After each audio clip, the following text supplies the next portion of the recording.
ഇച്ചിരി ജാടയുണ്ടെന്ന് തോന്നുന്നു സംസാരത്തില്. അത് ഞാൻ നിങ്ങളോട് പറയേണ്ട കാര്യമില്ല. ഈ ഒരു ക്വസ്റ്റ്യനും നിങ്ങൾ ചോദിക്കാൻ ഞാൻ പാടില്ല. ചോദിക്കും, എന്റെ ഇന്റർവ്യൂവിൽ ഞാൻ ചോദിക്കും. എനിക്ക് അങ്ങനെ മറുപടി പറയാൻ പറയാൻ താല്പര്യമില്ല. അഹങ്കാരം അഹങ്കാരം തന്നെയാണ്. ഇന്റർവ്യൂടെ ചേർത്ത് നമുക്ക് അഹങ്കാരം ഉള്ള ഓക്കേ. അല്ലല്ല എനിക്ക് വൈൻഡപ്പ് ചെയ്യണം. അല്ലല്ല വൈൻഡപ്പ് ചെയ്യണം. അവിടെ വൈൻഡപ്പ് ചെയ്യണം. അവിടെ ഇരിക്കും. അനുവാദമില്ല. നിങ്ങൾ എന്തിനാണ് ഞങ്ങൾ ഇത്രയും ദൂരം വന്നതല്ലേ? നിങ്ങൾ ഇത്ര ദൂരം വന്ന് പറഞ്ഞ എന്റെ കയ്യിൽ പിടിക്കണം. ഇയാളോണ്ട് കേസ് കൊടുക്കും, കൈ പിടിച്ച് കേസ് കൊടുക്കും. കേസ് കൊടുക്കേണ്ടതാണെങ്കിൽ കൊടുക്കും. ഇത്ര സംസ്കാരം ഇല്ലാത്ത ആരോടും ഇനി സംസാരിക്കും താല്പര്യം. ഹായ് ഹലോ നമസ്കാരം, മൂവി വേൾഡ് മീഡിയയിലേക്ക് സ്വാഗതം. ഇന്ന് നമ്മളോടൊപ്പം വിശേഷങ്ങൾ പങ്കിടുന്നത് കൊട്ടാരക്കര നിവാസിയാണ്. സിനിമയെ സീരിയലുമായിട്ട് ഒരു ബന്ധവും ആ കുടുംബക്കാർക്കില്ല. പക്ഷെ എങ്ങനെയൊക്കെയോ സീരിയലിൽ വന്നു പെട്ടു. ഇപ്പൊ നായികയായ അനിത്യപ്രാവിലൂടെ നമുക്കെല്ലാം സുപരിചിതയാണ്. സ്വാഗതം ചെയ്യാം നാസില നസ്രുദ്ദീൻ. ഹായ് നമസ്കാരം ഒന്നും കൂടെ. അപ്പൊ 2024 തുടക്കം, അവിടെ തന്നെ തുടങ്ങാം. എങ്ങനെയുണ്ട്? 2024 ഇപ്പൊ സ്റ്റാർട്ട് ചെയ്തിട്ടേ ഉള്ളൂ. ഇതുവരെ കുഴപ്പമൊന്നും ഇല്ലാതെ ഇങ്ങനെ പോകുന്നുണ്ട്. 12 ദിവസം ആയിട്ടുള്ളൂ അല്ലേ? വെറും 12 ദിവസമല്ലേ ആയിട്ടുള്ളൂ. ഒന്നും നമുക്ക് പറയാൻ പറ്റില്ല. 2024 നമുക്ക് ഒഴിച്ചുകൂടാൻ പറ്റാത്ത ജീവിതത്തിലേക്ക് വന്നിട്ട് ഏതെങ്കിലും നല്ല ഭാഗ്യമുണ്ടോ? 2024 വരുന്നൊരു ഭാഗ്യമുണ്ട്. ഇതുവരെ വരാൻ പോകുന്ന ഒരു ഭാഗ്യമുണ്ട്. അത് അപ്കമിങ് ആണ്. അത് ഇപ്പൊ എന്തായാലും തൽക്കാലം ഞാനത് പറയുന്നില്ല. നടന്നു കഴിഞ്ഞിട്ട് പറയാം. അത്ര മതി. ഹോപ്പ്ഫുള്ളി നമുക്ക് നോക്കാം. കാര്യം എന്ന് വെച്ചാൽ പറയുന്ന കാര്യങ്ങൾ ചിലപ്പോൾ നടക്കണമെന്നില്ല. അതെ അതെ. നമ്മുടെ ഈ സീരിയലിലേക്ക് വരുവാണെങ്കിൽ നമ്മൾ ഒരിക്കലും പ്രതീക്ഷിക്കാത്ത ഒരു കാര്യമാണ് ഒരു സ്റ്റാർഡം അല്ലെങ്കിൽ ഒരു ഫെയിം ആവുക എന്നുള്ളത് എല്ലാവരുടെയും ആഗ്രഹമാണ്. അപ്പൊ അത് നാസിലയെ തേടി വന്നപ്പം ഹൗ ഡു ഫീൽ? അഭിമാനമായിരുന്നു. എല്ലാവർക്കും തോന്നുന്ന പോലെ പെട്ടെന്നൊരു ഫെയിം വന്നപ്പോ എനിക്ക് ഭയങ്കര അഭിമാനമായിരുന്നു. നമ്മൾ പുറത്തൊക്കെ പോകുമ്പോൾ ആൾക്കാരെ നമ്മൾ തിരിച്ചറിയും. അങ്ങനെയൊക്കെ വരുമ്പോൾ ഭയങ്കര സന്തോഷവും അഭിമാനവും ഒക്കെ തന്നെയാണ്. സെൽഫി എടുക്കുമ്പോൾ ഭയങ്കര സന്തോഷമായിരുന്നു. സെൽഫി എടുക്കുമ്പോ ആദ്യമൊക്കെ പക്ഷെ സത്യം പറഞ്ഞ ഒരു നാണക്കേട് പോലെയായിരുന്നു. എന്റെ സെൽഫി ഞാൻ അത്രക്കൊക്കെ ഉണ്ടോ എന്നൊക്കെ ഉള്ളൊരു തോന്നലായിരുന്നു. പിന്നെ പിന്നെ ഓക്കെ ഞാൻ എൻജോയ് ചെയ്യുന്നുണ്ട്.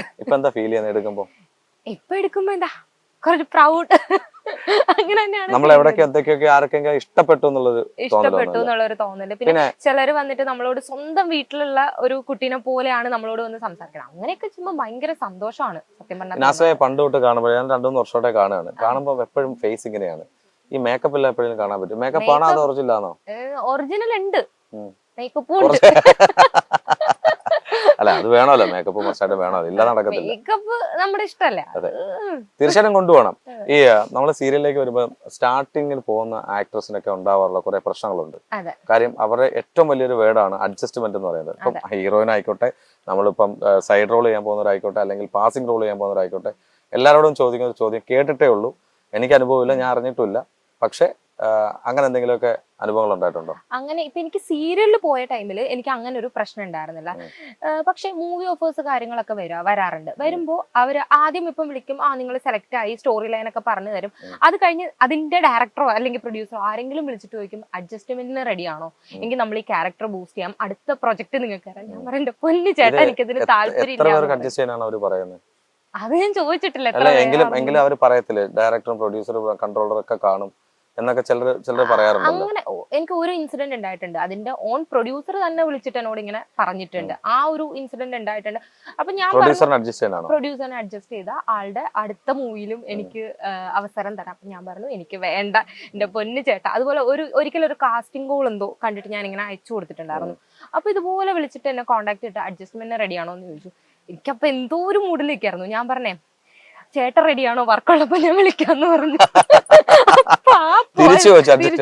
ചേട്ടൻ റെഡിയാണോ, ഞാൻ വർക്കുള്ളപ്പോ പറയാന്ന് പറഞ്ഞു. ആ പോയ പോക്കിനാണ്. അങ്ങനെ ഈ പ്രൊഡ്യൂസർ പറഞ്ഞ സമയത്ത് പറയാൻ പറ്റുന്ന പേര് വല്ലതും ആണോ അദ്ദേഹത്തെ? അല്ലെങ്കിൽ നമ്മുടെ ഈ ഇൻഡസ്ട്രിയിൽ അറിയപ്പെടുന്ന ഒരു പ്രൊഡ്യൂസർ? ഇൻഡസ്ട്രിയിൽ അറിയപ്പെടുന്നവരൊക്കെ തന്നെയാണ്. എത്ര സിനിമകൾ ചെയ്തിട്ടുണ്ട് അദ്ദേഹം ഇപ്പം നിലവിൽ? ഒരുപാട് പടങ്ങൾ ചെയ്ത് ഒരുപാട് പേരെ കൊണ്ടുവന്നിട്ടുള്ള ആൾക്കാരാണ്. നമ്മൾ സത്യം പറഞ്ഞാൽ ഒരിക്കലും നമ്മൾ ഇവരുടെയൊക്കെ ഭാഗത്തുനിന്ന് ഇങ്ങനെ ഉണ്ടാകും എന്നൊന്നും നമ്മൾ പ്രതീക്ഷിക്കത്തില്ല. അങ്ങനെയുള്ള ഒരുപാട് പ്രൊഡ്യൂസർമാരാ അല്ലെങ്കിൽ ഡയറക്ടേഴ്സിന്റെ അടുത്ത് നിന്നൊക്കെ എനിക്ക് ആ ഒരു രീതിയിലുള്ള അപ്രോച്ച് ഉണ്ടായിട്ടുണ്ട്. അല്ല നാസില അങ്ങോട്ട് വിളിച്ചാണോ അത് ഇങ്ങോട്ട് കോൾ ചെയ്തിട്ട്? ഇങ്ങോട്ട് കോൾ ചെയ്തിട്ടാണ് അത് ചോദിക്കാറുള്ളത്. പിന്നെ ഞാൻ പറഞ്ഞല്ലോ കാസ്റ്റിംഗ് കോൾ അയച്ചിട്ട് അതോടുകൂടി ഞാൻ കാസ്റ്റിംഗ് കോൾ അയക്കുന്ന പരിപാടി നിർത്തി. നമുക്ക് വിധിച്ചിട്ടുള്ളതാണെങ്കിൽ വരട്ടെ എന്നുള്ളത് തന്നെ മാത്രമേ വിചാരിക്കാറുള്ളൂ. ഇൻഷാ അല്ലാ. അല്ല അങ്ങനെ പറയുമ്പോൾ നമുക്ക് ചില വിഷമങ്ങൾ ഉണ്ടാവാറില്ല. കാര്യം നമ്മൾ ചില സീരിയൽ ചെയ്ത് കഴിയുമ്പോൾ നമുക്ക് നമ്മുടേതായിട്ടുള്ള ഒരു സ്റ്റാർഡം നോക്കാതെ നമ്മളെ വീണ്ടും അഡ്ജസ്റ്റ്മെന്റിലേക്ക് വിളിക്കുമ്പോൾ ദേഷ്യമാണോ തോന്നാറുള്ള സങ്കടമാണോ? എനിക്ക് ആദ്യമൊക്കെ എനിക്ക് ഒരു സ്റ്റേജിൽ എനിക്ക് ഭയങ്കര വിഷമം തോന്നിയിട്ടുണ്ട്. എന്താണ് ഇവര് എല്ലാരും എന്തിനാണ് ഇങ്ങനെ വിളിക്കുന്നത്, ഈ ഒരു കാര്യമൊക്കെ പറയുമ്പോൾ എല്ലാം നിർത്തണം എന്നൊക്കെ ഉള്ള ഒരു തോന്നലൊക്കെ എനിക്ക് വന്നിട്ടുണ്ട്. പക്ഷെ പിന്നെ ഞാൻ വിചാരിക്കും, നമ്മൾ ഒരാളോ രണ്ടാളോ പറഞ്ഞെന്ന് പറഞ്ഞാൽ നമ്മുടെ ടാലന്റ് എന്ന് പറഞ്ഞാൽ അങ്ങനൊന്നും പോകുന്നതല്ലോ. നമുക്ക് ടാലന്റ് ഉണ്ടെങ്കിൽ നമ്മൾ എന്നായാലും ഒരു സ്റ്റേജിൽ നമ്മൾ അതുകൊണ്ട് ഞാൻ അത് മൈൻഡ് ആക്കത്തില്ല. അങ്ങനെയുള്ളത് എനിക്ക് വേണ്ട, നല്ല രീതിയിൽ വരുന്നത് നമുക്ക് കിട്ടേണ്ട നമുക്ക് ഉറപ്പായിട്ട് നമ്മൾ തേടിയെത്തും. അത്രേ ഉള്ളൂ, അത് മാത്രമേ ഞാൻ വിശ്വസിക്കുന്നുള്ളൂ. ഇപ്പൊ ഈ ഒരു കൊട്ടാരക്കരയിൽ ഇവിടെ ആരും അറിയാതെ കിടന്ന് ഞാൻ ഇപ്പൊ ആരെങ്കിലും ഒക്കെ അറിയുന്നുണ്ടെങ്കിൽ, രണ്ടുപേരെ അറിയുന്നുണ്ടെങ്കിൽ പിന്നെ ഉറപ്പായിട്ടും എനിക്കത് അച്ചീവ് ചെയ്യാൻ പറ്റും എന്നുള്ളൊരു വിശ്വാസം എനിക്കുണ്ട്. എന്താണ് ക്വാളിഫിക്കേഷൻ, എന്ത് കഴിഞ്ഞാണ്? എന്റെ ക്വാളിഫിക്കേഷൻ വന്നിട്ട് ഞാൻ ഡിഗ്രി BCA ആയിരുന്നു. അത് കഴിഞ്ഞിട്ട് ഞാൻ ഏവിയേഷൻ മാനേജ്മെന്റ് ചെയ്തു. ഏവിയേഷൻ ഇൻസ്ട്രക്ടർ ആയിട്ട് വർക്ക് ചെയ്തോണ്ടിരുന്നപ്പോഴാണ് ഇതിലേക്ക്. ഞാൻ കോളേജൊക്കെ ഇവിടെ നമ്മുടെ നാട്ടിൽ തന്നെയായിരുന്നു, NSSലായിരുന്നു പഠിച്ചത്. പിന്നെ അത് കഴിഞ്ഞിട്ട് ഞാൻ ഏവിയേഷൻ പഠിച്ചത് അടൂരായിരുന്നു. നാട്ടിൽ തന്നെയായിരുന്നു, എല്ലാം നാട്ടിൽ തന്നെയായിരുന്നു. നാസ്ലയുടെ സഹോദരൻ ഒരു ഉഗ്രൻ ഒരു പ്രൊഡ്യൂസറാണ്. ഒരു നല്ലൊരു ചെറുപ്പക്കാരന് 10-25 വയസ്സായപ്പോ തന്നെ കുറെ പിന്നെ സിനിമകളിലേക്ക് പോകാനായിട്ടും എത്ര പടം ചെയ്തിട്ടുണ്ട് നാസ്? എത്ര പടം ചെയ്തിട്ടുണ്ട്? നാസ് 2 പടമാണ് ചെയ്തിട്ടുള്ളത്. ഒരു മലയാളം മൂവി ചെയ്തിട്ടുണ്ട്, ക്രോസ് റോഡ്സ് എന്നാണ് പേര്. അതുപോലെ തന്നെ ഒരു തമിഴ് മൂവി ചെയ്തിട്ടുണ്ട്. ക്രോസ് റോഡ്സ് ഒരു കുറെ കഥകൾ വരുന്ന സിനിമ, രഞ്ജിൻ ലാൽ ഡയറക്ടർ. എന്താണ് പ്രദീപ് മോഹൻ എന്ന് പറയുന്നത്. രഞ്ജിൻ ലാൽ സാറിന്റെ കഥ അതില് വന്നിട്ട് ടോട്ടൽ 10 സ്റ്റോറീസ് ആണ്. 10 ഡിഫറെന്റ് സ്റ്റോറീസ് വരുന്ന ഒരു മൂവിയായിരുന്നു. പിന്നെ ഒരു തമിഴ് പ്രൊജക്ട് ചെയ്തിട്ടുണ്ട്. അത് ഓൺഗോയിങ് അല്ല, അത് റിലീസ് ആയില്ല. പൈസ പോയി, അത് റിലീസ് ആയില്ല. പിന്നെന്ന് പറയുന്നത് ഇനി ഒരു മൂവി വരാനിരിപ്പുണ്ട്. അതൊരു നല്ല കിടിലൻ പ്രൊജക്ട് ആണ്, നമ്മുടെ മലയാളത്തില് തന്നെയാണ്. അത് ഞാൻ ഒരുവിധം എല്ലാവർക്കും അറിയായിരിക്കും. ഇപ്പൊ അത് ദിലീപ് ഏട്ടനെ വെച്ചിട്ടുള്ള ഒരു പ്രൊജക്ട് ആണ്. ഇറങ്ങിയിട്ടില്ല, അത് ഷൂട്ട് സ്റ്റാർട്ട് ചെയ്യാറായിട്ടുണ്ട്. ഞാൻ എന്നെങ്കിലും ചോദിച്ച് കാല് പിടിക്കാനും ഉറപ്പായിട്ടും പറയണം. കൊട്ടാരക്കരക്കാരല്ലേ, വരണ്ടേ? പിന്നെ നമ്മള് ഇടയ്ക്ക് കുറെ കോൺട്രവേഴ്സീസ് ഇപ്പം സോഷ്യൽ മീഡിയയിൽ വന്നോണ്ടിരിക്കും. അതിന് ഇടയ്ക്ക് ഞാൻ കണ്ടിട്ടുണ്ട്, നിങ്ങൾ സജ്ന ഫിറോസ് ഭയങ്കര തിക് ഫ്രണ്ട്സ് ആണ് നിങ്ങൾ. പക്ഷെ സജ്നയും ഫിറോസും ഇപ്പം സജ്ന ഫിറോസ് ആയി, സജ്ന ഫിറോസ് ഇല്ല. അവർ തമ്മിൽ പ്രശ്നങ്ങളുണ്ട്. പക്ഷെ ഇന്റർവ്യൂസിൽ അവർ കറക്റ്റ് ആയിട്ട് അങ്ങോട്ടും ഇങ്ങോട്ടും സപ്പോർട്ട് ചെയ്താണ് സംസാരിക്കുന്നത്. സത്യത്തിൽ എന്താണ് അവർക്കിടയിൽ ഉണ്ടായത് സംഭവം? അതവരുടെ സത്യം പറഞ്ഞാൽ അതവരുടെ തികച്ചും പേഴ്സണൽ ആയിട്ടുള്ള കാര്യമാണ്. പിന്നെന്ന് പറയുന്ന രണ്ടുപേരും എന്റെ നല്ല ക്ലോസ് ഫ്രണ്ട്സ് ആണ്. ഇപ്പൊ ഫിറോസിക്ക ആയാലും സജനാത്ത ആയാലും എന്റെ രണ്ടുപേരും എന്റെ തിക് ഫ്രണ്ട്സ് ആണ്. അപ്പോ എന്താ പറയാ, അവരിപ്പോ ഇങ്ങനെ ഒരു ഡിസിഷൻ എടുത്തിട്ടുണ്ടെങ്കിൽ സത്യം പറഞ്ഞാൽ ഞാനത് റെസ്പെക്ട് ചെയ്യുന്നുണ്ട്. ഇപ്പൊ 2 വ്യക്തികൾ തമ്മിൽ ഒരുമിച്ച് പോകാൻ പറ്റുന്നില്ല എന്നുണ്ടെങ്കിൽ അവരിങ്ങനൊരു ഡിസിഷൻ എടുക്കുന്നത് തന്നെയാണ് നല്ലത്, അല്ലെ? അല്ല, അതെന്തുകൊണ്ടാ കാരണം ചോദിച്ചിട്ടുണ്ടോ? അവര് പോലും റിവീൽ ചെയ്തിട്ടില്ല. അല്ലെങ്കിലും നാസിലോട് ചെറുതായിട്ടെങ്കിലും പറയാലോ. ചില ഫിറോസൊക്കെ പറയുന്നുണ്ടായിരുന്നു അവർക്ക് അവരുടേതായിട്ടുള്ള സ്വാതന്ത്ര്യമുണ്ട്, ചിലപ്പോ നമ്മൾ അതിനകത്ത് എനിക്ക് അങ്ങനെ എനിക്ക് പറയാനില്ല ഒന്നും. അത് അവരുടെ വ്യക്തിപരമായ കാര്യങ്ങളാണ്. എങ്കിലും നാസിലേക്ക് അത്രയും അടുത്തിരുന്നോണ്ട് പറയാൻ പറ്റുമായിരിക്കില്ല. എങ്കിലും ഞാൻ അവരെ കാണുമ്പോഴൊക്കെ അവര് നല്ല ബെസ്റ്റ് കപ്പിൾസ് ആയിട്ട് തന്നെയാണ് അവരെ കണ്ടിട്ടുള്ളത്. എപ്പോഴും അങ്ങനെ തന്നെയാണ് അവര്. ഇപ്പൊ ഞാനിപ്പോ ഒരു മൂവി ചെയ്തിട്ടുണ്ടായിരുന്നു, അപ്പൊ നമ്മൾ ഒരുമിച്ച് വർക്ക് ചെയ്തിട്ടുണ്ടായിരുന്നു. അപ്പം അവര് ഫിറോസിക്ക അല്ല, സജിനത്തായിരുന്നു. ആൻഡ് ആ സമയത്താണെങ്കിലും എപ്പോഴും ഫിറോസിക്ക കൂടെ ഉണ്ട്. അവരെപ്പോഴും ഒരുമിച്ച് തന്നെയാണ് ഞാൻ കണ്ടിട്ടുള്ളത്. എനിക്ക് ഭയങ്കര ഇഷ്ടമുള്ള ഒരു കപ്പിൾസ് ആയിരുന്നു. അപ്പൊ ആദ്യം കേട്ടപ്പം എനിക്കും ഒരു ഷോക്കായിരുന്നു. പിന്നെ ഞാൻ വിചാരിച്ചു അത് 2 വ്യക്തികളുടെ 2 പേരുടെ ഡിസിഷനാണ്. അപ്പൊ അവർക്കത് ഓക്കെ, ആ ഒരു ഡിസിഷൻ ഞാൻ സത്യം പറഞ്ഞാൽ ഞാൻ റെസ്പെക്ട് ചെയ്യുന്നുള്ളൂ. അത് കേട്ട ഷോക്കായപ്പോ ചോദിച്ചായിരുന്നു എന്താ സംഭവം എന്നുള്ളത്? ഞാൻ എന്താണെന്ന് ചോദിച്ചില്ല. 2 പേർക്കും പക്ഷേ മെസ്സേജ് അയച്ചു. ഇടയ്ക്കൊരു കാരണം ഉണ്ടായിരുന്നു. ആ മെസ്സേജ് അയച്ചപ്പോഴേ 2 പേർക്കും മെസ്സേജ് അയച്ചു. ഞാൻ 2 പേർക്കും എന്താ പറയാ, ഈ ഒരു അയ്യോ അങ്ങനെ പറ്റിപ്പോയി, അങ്ങനെ സിമ്പതി ഒന്നും കാണിച്ചില്ല. 2 പേരുടെയും ഡിസിഷനെ ഞാൻ റെസ്പെക്ട് ചെയ്യുന്നു എന്നുള്ള രീതിയിൽ 2 പേർക്കും ചെയ്തിട്ടുണ്ടായിരുന്നു. അല്ല, ഇടയ്ക്കൊരു കാര്യം പറയാനുള്ളത്, അവർക്ക് ഇടയ്ക്ക് പ്രശ്നങ്ങൾ ഉണ്ടായിട്ടുണ്ടെന്നുള്ളത് എല്ലാവർക്കും അറിയാവുന്ന കാര്യമാണ്. അതിനിടയ്ക്കാണ് ഷിയാസ് കരീമിന്റെ പേര് വന്നത്. ഷിയാസ് കരീമും നാസ്രിയായിട്ട് നല്ല വിവാദത്തിൽ നിൽക്കുന്ന എല്ലാവരും കോൺട്രവേഴ്സീസ് ഉള്ള ആൾക്കാരായിട്ടെല്ലാം ചൂസ് ചെയ്ത് വെച്ചിരിക്കുകയാണ്. ഷിയാസ് കരീമുമായിട്ട് കുറെ വീഡിയോസ് ഞാൻ കണ്ടിട്ടുണ്ട്, റീൽസ് ആയാലും എല്ലാം കണ്ടിട്ടുണ്ട്. അപ്പൊ അത് ഷിയാസ് കരീമിന്റെ ഒരു പ്രശ്നത്തിലാണ് ഇത് ഡിവോഴ്സ് ആവാൻ പോകുന്നതിനൊക്കെയുള്ള സംസാരങ്ങൾ ഉണ്ടായി. അതിന്റെ സത്യാവസ്ഥ അറിയില്ല, അതുകൊണ്ട് ഞാൻ അല്ല. എന്നാലും ഷിയാസ് കരീമിനെ കുറിച്ച് നേരത്തെ അലിഗൻസ് വന്നു, പ്രശ്നങ്ങൾ വന്നു. പക്ഷെ അദ്ദേഹത്തിന്റെ സൈഡിൽ ഒത്തിരി പോസിറ്റീവായിട്ടുള്ള കുറച്ച് കാര്യങ്ങളുണ്ട്. അപ്പൊ നാസിലേക്ക് എന്താ പറയാനുള്ളത്? ഷിയാസ് കരീം ആയാലും ഇപ്പം സജിന ആയാലും ഫിറോസ് ആയാലും എനിക്ക് അങ്ങനെ ഇപ്പൊ ഈ ഷിയാസ് കരീം കാരണമാണോ സജനയുടെയും ഫിറോസിക്കാടെയും ജീവിതത്തിൽ അങ്ങനെ ഒരു ഇഷ്യൂ വന്നത് എന്നൊക്കെ എനിക്കറിയില്ല. സത്യം പറഞ്ഞാൽ എനിക്ക് അതിനെപ്പറ്റി അറിയില്ല. എനിക്ക് അറിയാത്ത കാര്യം ഞാൻ അതിനെപ്പറ്റി സംസാരിക്കാതിരിക്കുന്നതായിരിക്കും നല്ലത്. അപ്പൊ സത്യത്തിൽ ഞാൻ ആദ്യം കണ്ടപ്പോ ഞാൻ വിചാരിച്ചു ഫാദറും മദറും കൂടെ ഷിയാസിനെ ഉറപ്പിച്ചു എന്ന് വിചാരിച്ചു കല്യാണത്തിന്. അങ്ങനൊന്നുമില്ല. അങ്ങനെ വിചാരിച്ചു. ജസ്റ്റ് ഫ്രണ്ട്സ് ആയിരുന്നു എന്നുള്ളത് മാത്രമേ ഉള്ളൂ. എന്നോട് ഒരുപാട് പേര് വന്നിട്ട് ചോദിച്ചു, നിങ്ങൾ തമ്മിലല്ലേ റിലേഷൻ, ഷിയാസിന്റെ പഴയ കാമുകയല്ലേ എന്നൊക്കെ പറഞ്ഞിട്ട് എനിക്ക് ടെക്സ്റ്റ്. ഞാൻ സത്യം പറഞ്ഞ ഞാൻ അറിഞ്ഞിട്ടില്ല. എനിക്ക് വേറെ പ്രശ്നം നടന്നത് എന്താണ്, മറ്റേ ഒരു ഷിയാസിന്റെ ഒരു പ്രോബ്ലം വന്നപ്പോഴ് അത് നാസിലാന്ന് ആൾക്കാർ പറഞ്ഞവരുണ്ട്. അതിനെ കുറിച്ച് എന്താ പറയാനുള്ളത്? എനിക്കൊന്നും പറയാനില്ല. എനിക്ക് അവരുടെ അടുത്തൊന്നും ഒന്നും പറയാനില്ല. അല്ല, ആൾക്കാരെ തെറ്റിദ്ധാരണകളാണ് അങ്ങനെ വരുന്നത്. പറഞ്ഞിട്ട് എനിക്കൊന്നും പറയാനില്ല. ഞാനല്ലെന്ന് എനിക്കും അറിയാം. പക്ഷെ പേഴ്സണലി എനിക്ക് ഷിയാസിനെ അറിയാം. ഹീസ് വെരി ഗുഡ് മാൻ, നല്ലൊരു മനുഷ്യനാണ്. പേഴ്സണലി എനിക്കറിയാം, ഷിയാസുമായിട്ട് കോൺടാക്ട് ഉണ്ട്. ഷിയാസിനെ എനിക്കറിയാം. പക്ഷെ നാസിൽ പോകാൻ കഴിയുമ്പോൾ ഞങ്ങൾക്ക് സന്തോഷം തന്നെ ആയിരുന്നു ഷിയാസിനെ കേട്ടോ. കൊട്ടാരക്കരയുടെ മരുമകനാവാൻ ഇല്ല ആയിട്ടില്ല മരുമകനാവാൻ പോകുന്ന സന്തോഷമായിരുന്നു. പക്ഷെ പിന്നെ അറിഞ്ഞത് ഇതിലും നല്ല മരുമകനെ കൊണ്ടുവരാം. ആരോ ഉണ്ടല്ലോ മനസ്സിലായി. ഞാൻ പറയാം, അത് പറഞ്ഞിട്ട് ആരാണ്, ആരെങ്കിലും ഉണ്ടോ മനസ്സിലായി. ഇതിലും ആ കണ്ണുകളിലുണ്ട് ആരോ ഉണ്ടെന്നുള്ളത് നമ്മളോടത്ത് റിവീൽ ചെയ്യാൻ പറ്റുമെങ്കിൽ പറയാം. അല്ല, ഞാനത് ക്യാമറ ചേട്ടനെ നോക്കിയത്. അനുചേട്ടനാണോ തരാം. നമ്മള് ഇപ്പൊ സിനിമ ഇപ്പൊ ഇറങ്ങാൻ പോവാണ്. ഈ മാസം റിലീസാണ്. സിനിമയുടെ പേര് ഏത് ക്യാരക്ടറാണ് ചെയ്തിരിക്കുന്നത്? സിനിമയുടെ പേര് DNA എന്നാണ്. TS സുരേഷ് ബാബു സാറിന്റെ മൂവിയാണ്. ഈ മന്ത് ലാസ്റ്റ് റിലീസ് ചെയ്യുമെന്ന് പ്രതീക്ഷിക്കുന്നു. അതില് ക്യാരക്ടർ ഒന്നും ഞാനിപ്പോ തൽക്കാലം പറയുന്നില്ല. അതില് ലക്ഷ്മി റായ് ഉണ്ട്, ഇനിയ, അഷ്കർ സൗദാൻ, ഹന്ന, അങ്ങനെ കുറെ ആർട്ടിസ്റ്റുകളുണ്ട്. നമുക്ക് എന്താ പറയാ, ഇതൊരു സസ്പെൻസ് ത്രില്ലർ ആണ്. ഒരുപാട് ആർട്ടിസ്റ്റുകൾ ഉണ്ട്. കുറെ സസ്പെൻസ് ആയിട്ട് കുറെ പേരൊക്കെ ഉണ്ട്. അപ്പൊ എല്ലാവർക്കും അല്ല, അങ്ങനെ ആയിക്കോട്ടെ. DNA ഒരു നല്ലൊരു വിജയമാവട്ടെ. കൊട്ടാരക്കരയ്ക്ക് ഒരു ഹിറ്റ് അടിക്കുമ്പോൾ അതിനകത്ത് നമ്മുടെ കൊട്ടാരക്കരയിൽ നല്ലൊരു താരം ഉണ്ടെന്ന് നമുക്ക് ആഗ്രഹമുണ്ട്. അത് അങ്ങനെ തന്നെ നടക്കട്ടെ എന്ന് ആഗ്രഹിക്കുന്നു. ഇനിയിപ്പോ ഏതൊക്കെ പ്രോജക്റ്റ് ആണ് ഇപ്പം നിലവിലിപ്പോ ഉള്ളത്? ഇനി ഒരു തമിഴ് പ്രോജക്റ്റ് ഉണ്ട്. അപ്പൊ അത് ഓൺ ഗോയിങ് ആണോ? അല്ല, നെക്സ്റ്റ് മന്ത് ആണ് ഷൂട്ട് സ്റ്റാർട്ട് ആവുന്നത്. പിന്നെ ഞാൻ സീരിയൽസ് ഒന്നും ഇപ്പൊ തൽക്കാലം എടുത്തിട്ടില്ല. ഒരു ബ്രേക്ക് എടുത്തിരിക്കുകയാണ് ഇപ്പം. അതിൽ നിന്നൊക്കെ ഒരു ബ്രേക്ക് എടുത്തിട്ട് ഈ ഒരു മൂവിയുടെ ഷൂട്ടൊക്കെ കഴിഞ്ഞ് പിന്നെ എനിക്കും ഒന്ന് റെസ്റ്റ് ഒക്കെ വേണം എന്ന് തോന്നി. സോ ഇപ്പൊ ഒരു ബ്രേക്ക് ടൈം ആണ്. നെക്സ്റ്റ് മന്തിൽ മൂവി സ്റ്റാർട്ട് ആവും.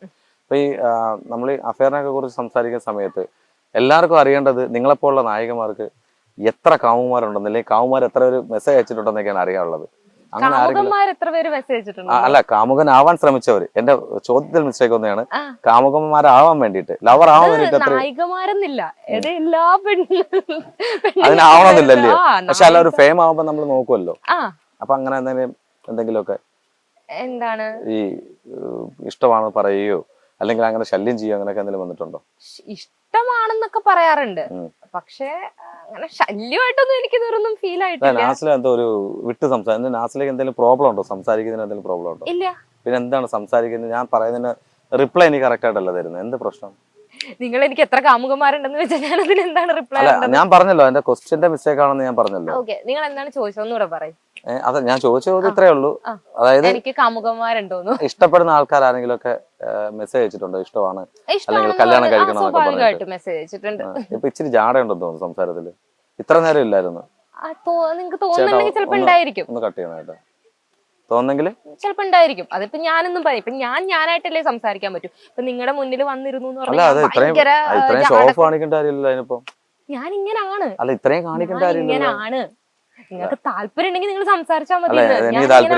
താല്പര്യമില്ലെങ്കിൽ നിങ്ങൾ ഇന്റർവ്യൂ ഇവിടെ കട്ട് ചെയ്യും. അല്ല, പിന്നെ ഞാൻ ചോദിക്കുന്ന ചോദ്യങ്ങൾക്ക് നാസിലേക്ക് കറക്റ്റ് ആയിട്ട് ആൻസർ ചെയ്യാൻ പറ്റില്ല. റിപ്ലൈ ഞാൻ ചോദിക്കട്ടെ, ഞാൻ തെറ്റെന്താ ചോദിച്ചത്? എന്താണ് ചോദിച്ചത്? തെറ്റെന്താ ചോദിച്ചത്? എത്ര കാമുകന്മാരുണ്ട്? ഞാൻ തിരുത്തിയല്ലോ. ഞാൻ ചോദിച്ചത് എങ്ങനെയാണ്? മെസ്സേജ് ആരെങ്കിലും ഒക്കെ ഇടാറുണ്ടോന്നല്ലേ ചോദിച്ചത്? മെസ്സേജ് അത് ഞാൻ നിങ്ങളോട് പറയേണ്ട കാര്യമില്ല. അല്ല, നമ്മൾ ഇന്റർവ്യൂ ആകുമ്പോൾ നിങ്ങൾക്ക് എങ്ങനെയുള്ള പറയാലോ. ഇന്റർവ്യൂ ആണെന്ന് പറഞ്ഞാൽ ഞാൻ എന്റെ പേഴ്സണൽ കാര്യങ്ങളെല്ലാം നിങ്ങളോട് പറയണം. അങ്ങനെ അത് ശരിയല്ല. അത് സംസാരിക്കുന്നത് ശരിയല്ല. കാര്യം നമ്മൾ അങ്ങനല്ല. ഇത് വെരി പേഴ്സണൽ അല്ല. എക്സ്ക്യൂസ് മീ, ഇത് വെരി പേഴ്സണൽ അല്ല. ഇത് വെരി പേഴ്സണൽ ആണ്. എനിക്കിപ്പോ ഒരാള് മെസ്സേജ് ചെയ്യുന്നുണ്ടെങ്കിൽ അല്ലല്ല, ഇത് വെരി പേഴ്സണൽ അല്ല. കാര്യം എന്ന് വെച്ചാൽ കോമൺ ആയിട്ട് ചോദിക്കുന്ന ചോദ്യമാണ്. എന്ന് വെച്ചാൽ ഒരു ആക്ട്രസോ അല്ലെങ്കിൽ ആരെങ്കിലും ഒരാൾ എനിക്ക് മെസ്സേജ് അയച്ചു, അത് എന്തൊക്കെയാണെന്ന് നിങ്ങൾ ചോദിച്ചു കഴിഞ്ഞാൽ എനിക്ക് നിങ്ങളോട് അത് പറയാം. എന്തൊക്കെയാണ് ചോദിക്കുന്നത്? തെറ്റിദ്ധാരണയാണ്, അങ്ങനെ ചോദിക്കാൻ പാടില്ല. തെറ്റിദ്ധാരണയെന്നല്ല, നിങ്ങൾ ഈ ഒരു ക്വസ്റ്റ്യനും നിങ്ങൾ ചോദിക്കാൻ ഞാൻ ചോദിക്കും, എന്റെ ഇന്റർവ്യൂവിൽ ഞാൻ ചോദിക്കും. എനിക്ക് അങ്ങനെ മറുപടി പറയാൻ പറ്റില്ല.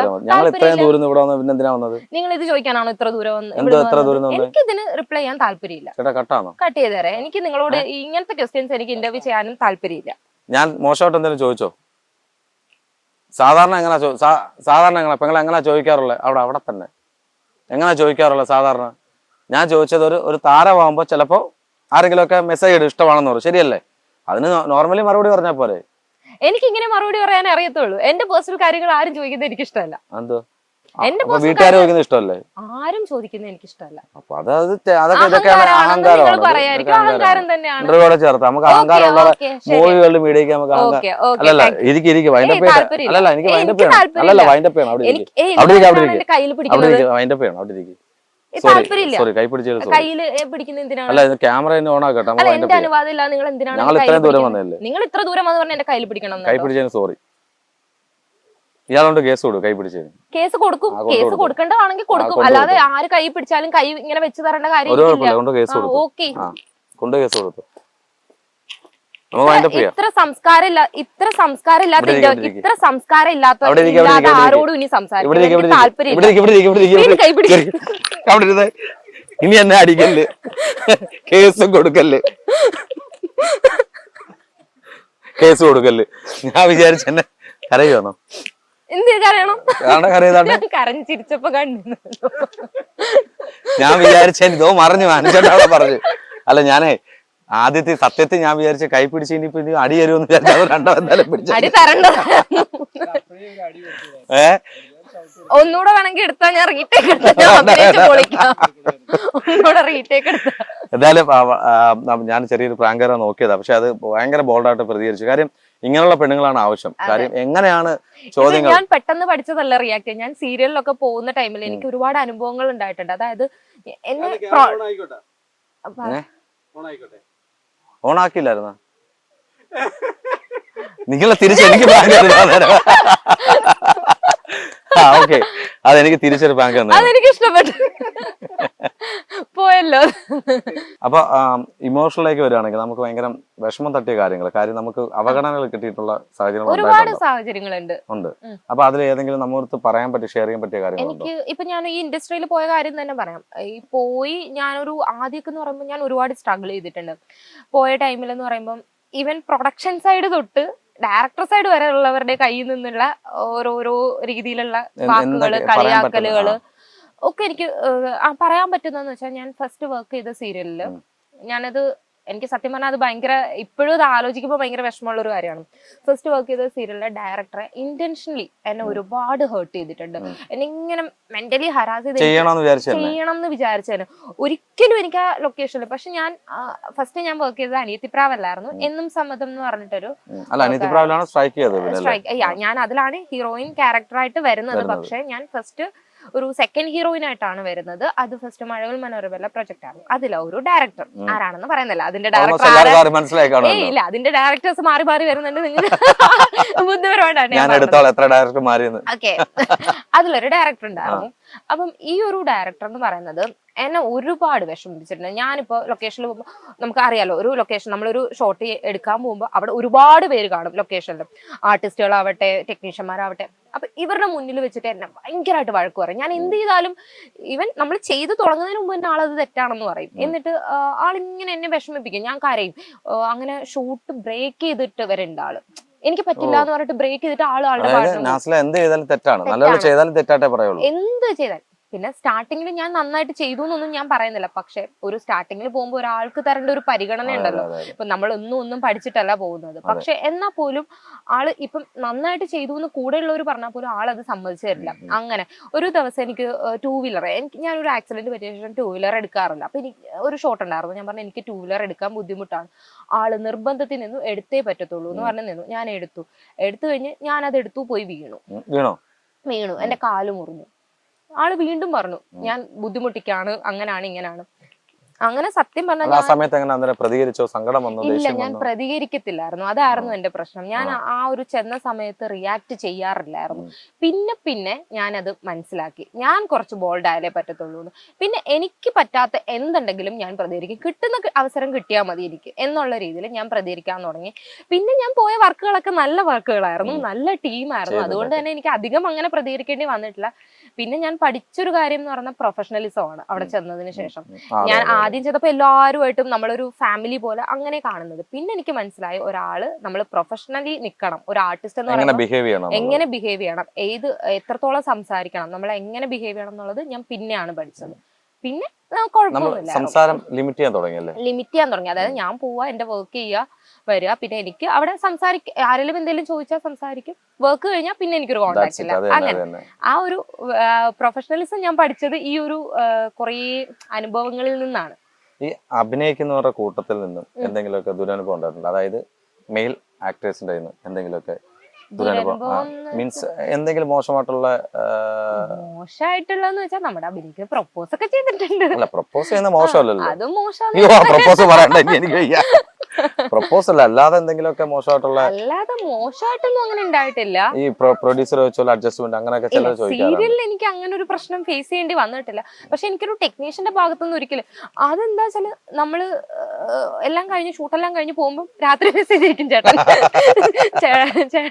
ചേട്ടന്റെ മോടെ പ്രായമുണ്ട് എനിക്ക്. ചേട്ടൻ രാത്രി മെസ്സേജ് അയക്കും, യു ആർ വെരി ബ്യൂട്ടിഫുൾ. കഷ്ടപ്പെട്ട് രാത്രി ഇയാൾക്ക് ഇതിനുള്ള സമയം എപ്പോഴാന്ന് ഞാൻ ആലോചിക്കും. Full spelling mistake. ഞാൻ എന്ത് ചെയ്തു, ഒരു ദിവസമായി 2 ദിവസമായി എന്നിട്ട് ഒരു ഫോട്ടോ അയച്ചു തരൂ കാണാനാ, ഇപ്പൊ നിൽക്കുന്ന കോലത്തിൽ അയച്ചു കൊടുക്കുന്നൊക്കെ പറയും. അപ്പൊ ഞാൻ എന്ത് ചെയ്തു, ഞാൻ നേരെ കൊണ്ടുപോയിട്ട് അവിടുത്തെ ഡയറക്ടറെ കാണിച്ചു. അയാളെ പിന്നെ അടുത്ത ഷെഡ്യൂളിൽ മാറ്റിയിട്ടുണ്ടായിരുന്നു. അല്ല, ഇപ്പൊ നിൽക്കുന്ന കോലത്തെ കാണിച്ചു കഴിഞ്ഞാൽ പുള്ളിക്ക് എന്തായിരിക്കും തോന്നുന്നു?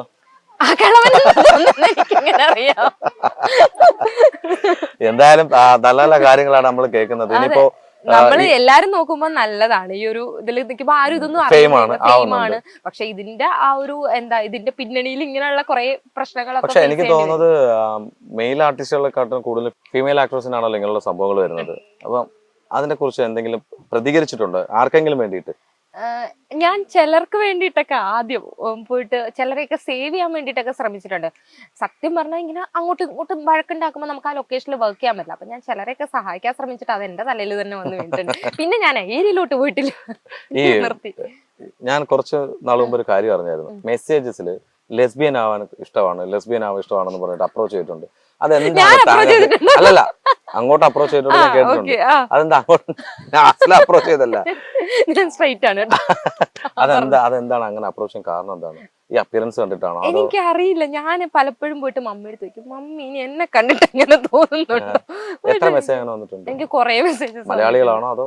മലയാളികളും വന്നിട്ടുണ്ട്, അല്ലാതെ എനിക്ക് കുറെ മെസ്സേജ്. ഈ ചേച്ചിമാർക്കൊക്കെ ആമ്പിളറെ കിട്ടത്തില്ലേ? എനിക്കറിയില്ല, ഞാൻ ചോദിക്കാനും പറ്റത്തില്ല. എന്തായാലും കൊള്ളാം. അങ്ങനെ കേട്ടപ്പോ എന്താണ് മെസ്സേജ് വന്നപ്പോ എന്താ? എനിക്ക് ഫസ്റ്റ് ഒരു മെസ്സേജ് വന്നതെന്ന് വെച്ചാൽ അത് നഴ്സിംഗിന് പഠിക്കുന്ന ഒരു കുട്ടിയായിരുന്നു, ബാംഗ്ലൂരുള്ള ഒരു കുട്ടിയായിരുന്നു. അപ്പൊ എന്നോട് പറഞ്ഞു, ചേച്ചിനെ കാണാനൊക്കെ ഭയങ്കര ഭംഗിയാണെന്നൊക്കെ പറഞ്ഞു, താങ്ക്സ് ഒക്കെ പറഞ്ഞു. അത് കഴിഞ്ഞിട്ട് ചേച്ചി എങ്ങനെയാണ് ബോഡിയൊക്കെ മെയിൻറ്റെയിൻ ചെയ്യുന്നതെന്ന് ചോദിച്ചു. അപ്പൊ ഞാൻ പറഞ്ഞു, അങ്ങനെ അതല്ല ബോഡി മെയിൻറ്റെയിൻ ചെയ്യുന്നത്. അപ്പൊ ഞാൻ അങ്ങനെ ഒന്നുമില്ല, ഞാന് സാധാരണ പോലെയൊക്കെ തന്നെ. പിന്നെ ഫുഡൊക്കെ ഒന്ന് കൺട്രോൾ ചെയ്ത് ചുമ്മാ തട്ടി വിട്ട്. അപ്പോഴത്തേക്ക് എന്നോട് പറഞ്ഞു, ആ ചേച്ചിക്ക് നല്ല ഷേപ്പാണ് ചേച്ചി, എനിക്ക് എന്റെ ഷേപ്പ് കണ്ടു എന്നിട്ട് കുറെ ഫോട്ടോസ്. ഞാന് സത്യം പറയാം ഫസ്റ്റ് ടൈം ഇത് ഓപ്പൺ ചെയ്ത് എന്റെ കയ്യിൽ നിന്ന് എന്റെ ഫോൺ താഴെ. എനിക്ക് അങ്ങനത്തെ ഫോട്ടോസ് വന്നു. എങ്ങനെയുള്ള ഫോട്ടോസോ? പറയാൻ പറ്റുന്ന ഫോട്ടോസോ പറയാൻ പറ്റാത്ത ഫോട്ടോസോ? പറയാൻ പറ്റാത്ത ഫോട്ടോസ്. എന്നിട്ട് ഞാൻ എന്ത് ചെയ്തു, ഇത് എന്റെ കയ്യിൽ നിന്ന് പോയി. ഞാൻ എന്നിട്ട് ഫോൺ എടുത്തിട്ട് എന്റെ ഒരു ഫ്രണ്ട് ഉണ്ട്, എന്റെ ക്ലോസ് ഫ്രണ്ട് ഉണ്ട്, ഞാൻ എന്നിട്ട് അവനെ വിളിച്ചു. എനിക്ക് ഇങ്ങനെ മെസ്സേജ് വന്നു. അവൻ അയക്ക് ഇങ്ങോട്ട് അയച്ചു കൊടുത്തോ? ഞാൻ കൊടുത്തില്ല അവര്. പക്ഷെ അവന് ഞാൻ അയച്ചു കൊടുക്കാറുണ്ട്. ഇതുപോലെ ബോയ്സ് ഒക്കെ മെസ്സേജ് അയക്കും ചില ഫോട്ടോസ് ഒക്കെ. അത് ഞാൻ അവനെ അയച്ചു കൊടുക്കുമ്പോ പറയാം, എനിക്കെന്തിനാ ഇത്? ചോദിച്ചാലേ കാര്യമില്ലേ, കറക്റ്റ് അല്ലേ അയാള് ചോദിച്ചത്? അങ്ങനെ ഇപ്പൊ സുഖിക്കണ്ട. അങ്ങനെയൊക്കെയുള്ള അനുഭവങ്ങളൊക്കെ ഉണ്ടായിട്ടുണ്ട്. അപ്പൊ എന്തായാലും ജീവിതത്തിൽ ഇനി നല്ല അനുഭവങ്ങൾ ഇത് ദുരനുഭവങ്ങൾ ഉണ്ടായിട്ടുണ്ട്, നല്ല അനുഭവങ്ങൾ ഉണ്ടാവട്ടെ. ഇനി ഈ വർഷം 2024 കൈ നിറയെ സിനിമകളും സീരിയലും കിട്ടിയിട്ട് ആത്മാർത്ഥമായിട്ട് പ്രാർത്ഥിക്കുന്നു. പ്രേക്ഷകരോട് എന്താ പറയാനുള്ളത്? പ്രേക്ഷകരോട് പറയാനുള്ളത് ഇത്രയും നാള് തന്ന സപ്പോർട്ടും സ്നേഹവും ഇനി തുടർന്നും പ്രതീക്ഷിക്കുന്നു. ഇനി 2024 ഒരുപാട് നല്ല നല്ല പ്രോജക്ട്സുകളൊക്കെ വരാൻ വേണ്ടിയിട്ട് ഇരിപ്പുണ്ട്. ഞാൻ ഓൾറെഡി പറഞ്ഞല്ലോ, ഒരു നമ്മുടെ DNA എന്ന് പറയുന്ന മൂവി റിലീസിനുണ്ട്. പിന്നെന്ന് പറയുന്നത് നമ്മുടെ ഒരു തമിഴ് പ്രൊജക്ട് ഇപ്പം വരാനുണ്ട്. അപ്പോൾ എല്ലാം നിങ്ങൾ സപ്പോർട്ട് ചെയ്യണം.